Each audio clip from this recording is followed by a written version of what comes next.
Alright, magandang araw po sa inyo mga boss, mga ma'am, mga sir. I hope na okay lang kayo dyan. Magandang araw sa inyo, magandang umaga, magandang tanghali, magandang gabi, magandang madaling araw. Dito po sa Pilipinas ngayon, dito sa Zambales, magandang hapon na po. Mga bandang alas 3 na po ito or mag-alas 4. But anyway, nandito po ako ngayon sa harap ng beach. Dito. Palawig po tayo. Barangay Loklok po ito. May binibentang lote dito, lote-lote ano po. Mapapansin niyo may mga structures po sa likod ko, no. Ito po kasi ay yung nagkaroon ng dispute dati dito sa land na to, pero eventually nanalo na yung may decision na po ang Supreme Court, just to let you know ano po, para kung halimbawa magkaroon po kayo ng ocular visit, makausap niyo yung caretaker dito, ay alam niyo na may history ito ng dati ng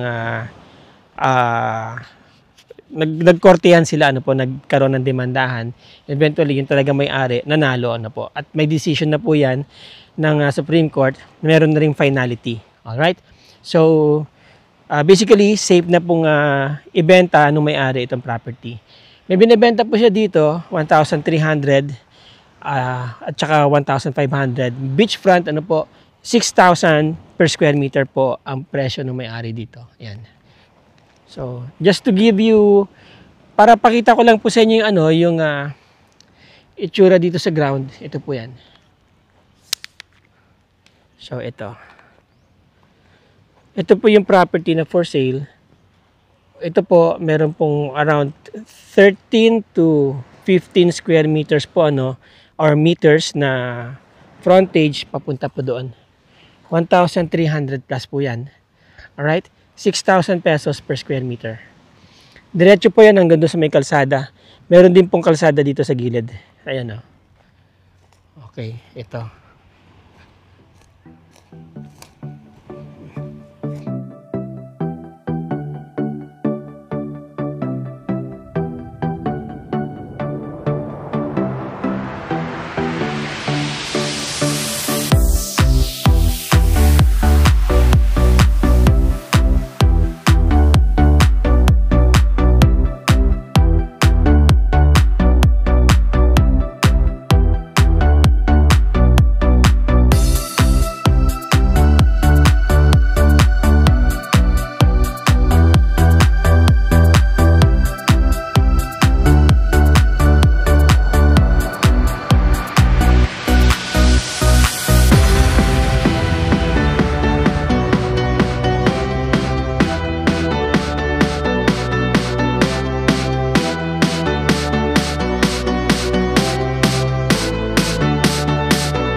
Alright, para po malaman po natin yung, alam niyo na, tungkol sa lupa na to, tatanong-tanong po tayo, so nakakaalam talaga dito.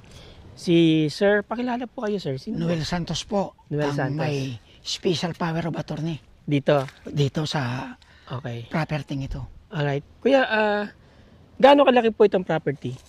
Front beach po is 7,596. Ang nasa, Square meter. nakaharap sa dagat. Opo. Tapos, ang yung mga beach lot lang po, yung nasa likod ng Yung dagat. beach lot is 2.4 hectares. 2.4 hectares. Available, may mga available pa po dyan. Meron po. Gaano po kalaki yung mga pwede nating ibenta? Pwede pong lahatan, pwedeng mag-cut sa front beach kahit na 1.5 pwede. Mhm. Diyan sa beach lot kahit 1,000 Okay. pwede. Opo. 800. Oh. Ngayon, may mga pupunta po dito na halimbawa, may mga titingin dito. Or halimbawa ngayon, may mga nanonood sa atin, ano, may makikita silang mga structures dito. Siyempre, hindi maiwasan na tanungin nila sa mga sarili nila kung ano kaya yung mga yan. Ito po, mga bahay-bahay na to. Wala na po yan. Ah, Ano na yun, abandon na yan. abandoned na. Binayaran na yung mga nakaposisyon dyan. Binayaran na po. So, clear na po itong property na to. Ano? Opo, Wala na pong opo. ibang nagkiklaim maliban Opo. doon sa talagang may-ari na siyang nagbebenta po ngayon. Yung iba po kasing nakatira rito, binigyan namin ng relocation. Para wala na pong problema. 100 square meter, 200 square meter. Oo. Binigyan pa sila ng pera. Okay. Ito, kalsada na yan. Opo, 4 meters yan. 4 meters yan. Pagdating doon, sa may bahay na yon, 6 meters na. Doon, Kasi- yung may kulay blue doon. Opo, yung kadikit kasi na lote, nagbigay siya ng another 2 meters. Another 2 meters. Mula dyan, Ibig sa may sabihin, bago kung na dito yan. po ako bibili ng lote, parang naka-corner lot na ako. Opo, Ano po, may kalsada na ako dito. Opo. Palabas. palabas sa highway, Highway, palabas papuntang dagat. papuntang dagat. 4 meters. Actually, kung dito ako bibili, meron na akong kalsada. Opo, nakadikit kayo sa Oo, kalsada. Nakadikit sa kalsada. Ayan. Pero kung halimbawang dito sa gitna rin ang mapipili, meron din po May siya kalsada po doon, sa Ayan. likod. 5 meters. 5 meters. Oo. Hanggang saan po itong beachfront na binibenta ninyo? Hanggang niya? Hanggang dyan po sa may concrete na, yung may 4 na punong RO. aguho. Agoho. Oo. Yung may hagdan. Opo, hanggang dyan ang Yan ang kalsada. kalsada. Tatagos po doon Tatagos sa... po doon sa daan palabas. Okay. May daan din dito palabas. Mm-mm. Doon, 5.5 meters ang daan dito. 4 meters, 6 meters. Okay. Maganda po itong maganda itong lugar nyo kasi ang ganda ng dagat dito, ano po? Opo, yung slow, yung deep na Hindi sa- po malalim bigla, no? hindi po, Oo. slow. Mga Slow. kahit na nasa 100 meters ka, hindi ka palulubog. Hindi pa lulubog. Opo. Opo. Marami din pong isda dyan. Marami din. Marami po. Marami din Marami po. po. No? Okay. May mga corals doon sa Mandaron. Mm-mm. May corals, cove. Cove yung corals dito eh. Ako, may corals. Okay. Kaya pala yung... so yung mga makakabili, kung gusto nilang mangisda, Pwede po. pwede. Mamingwit. Oo. Marami na rin pong resorts dito, no? Mga kilalang tao din ang mga nakabili. Doon po sa dulo. Oo. May 2 resort doon kay Dr. Melgar at saka yung retired na sundalo ata. Mhm. Okay. So ito po yung kalsada, ano? Ito na. Yan. Opo, yan po. Yan po, putulin yung punong yan. Ito. Tsaka tong 4 na to. Tsaka itong 4 na to. Opo. Diyan dadaan ang kalsada. Opo, dadaan, 5 meters yan. 5 meters. Lulusot yan. Di babakbakin pa po yung pader. Kung Opo, sakasakali. babakbakin yan. Babakbakin. Hindi pala talaga ito yung tumbok na kalsada. Hindi po, gaganon. Gaganon pa. Oo. So tatamaan pa ganon. Dire-diretso dyan. Opo. Tagos dyan sa kalsada na yan. Opo. Yun. Gets ko na. Kaya ito ngayon yung beachfront na binibenta niya. 7,596. Kasama yung kabila doon. Kasama yung kabilang pa dyan. Kasama yung kabila. Oo. 7,596. 96. Ngayon, kung bibilihin ng buo yan, makaka-discount syempre. Mayroong Oo. discount Oo, pwede naman. Ano po ang papeles nito? Title po ba ito? Title po, ako ang nag-ayos ng nito. Kayo nag-ayos ng titulo. Dati to, 3 titulo lang. Ngayon naging 4 kasi yung daan dito titulado. Titulado na yung kalsada, so Opo. wala nang problema. Titulado yan. Oo.